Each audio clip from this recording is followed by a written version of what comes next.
சும்மா தெருவே மணக்கிற மாதிரி ஒரு மட்டன் பிரியாணி, அதுவும் ரொம்ப ஈஸியாக எப்படி செய்யலான்னு பார்க்கலாமா? ஒரு பிரியாணி சட்டியில் எண்ணெய் சூடானதுமே பட்டை கிராம்பு ஏலக்காய் போட்டுக்கலாம். ஒரு 2 மீடியம் சைஸ் வெங்காயம், நல்ல வெங்காயத்தை நல்லா இந்த மாதிரி செவக்க வதக்கி எடுத்துக்கணும்.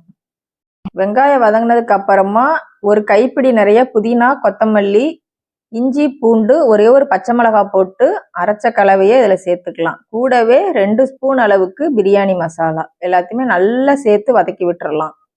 மசாலா வதங்கினதுக்கு அப்புறமா 3 மீடியம் சைஸ் தக்காளி, பிரியாணிக்கு தேவையான உப்பு, மஞ்சப்பொடி, ஒரு டீஸ்பூன் அளவுக்கு மிளகாய்த்தூள் எல்லாத்தையுமே சேர்த்து நல்லா வதக்கி விட்டுறலாம்.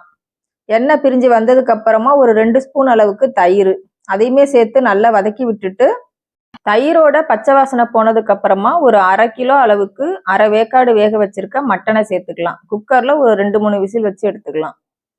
மட்டன் வெந்து எண்ணெய் பிரிஞ்சு வந்ததுக்கு அப்புறமா 2 கப்பு சீரக சம்பா அரிசிக்கு 3 கப்பு தண்ணி விட்டுருக்கேன். 1க்கு 1.5 அளவுக்கு. ஒரு அரை லெமனை பிழிஞ்சு விட்டுக்கலாம். தண்ணி கொதிச்சு வந்ததுக்கு அப்புறமா ஊற வச்சிருக்க சீரக சம்பா அரிசியை சேர்த்துக்கலாம். அரிசி தண்ணி எல்லாம் இந்த மாதிரி ஈக்குவலா வந்ததுக்கு அப்புறமா ஒரு வீணா போன தோசைக்கல்ல ஒரு 15 நிமிஷம் அளவுக்கு தம்முல வச்சு எடுத்தோம்னா சூப்பரான மட்டன் பிரியாணி ரெடி. பிரியாணியோட வாசனை தெருவே மணத்து கிடக்கும். அவ்வளோ வாசனையாகவும் அவ்வளோ டேஸ்டா இருக்கும். பிரியாணி மூடியை ஓப்பன் பண்ணிட்டு கொஞ்சமாக கொத்தமல்லி தழை, ஒரே ஒரு ஸ்பூன் அளவுக்கு நெய், அம்பிட்டுதான் மட்டன் பிரியாணி ரெடி. சாதத்தை பாருங்க எப்படி உதிரி உதிரியா இருக்கும். செய்யறது ரொம்ப ஈஸி. இதுக்காக ஹோட்டல்ல தான் போய் சாப்பிடணும் பிரியாணி அப்படின்லாம் இல்லை. நம்ம வீட்லயே இந்த மாதிரி ஆரோக்கியமா செஞ்சு சாப்பிடலாம். ட்ரை பண்ணி பாருங்க, ரொம்பவே சூப்பரா இருக்கும்.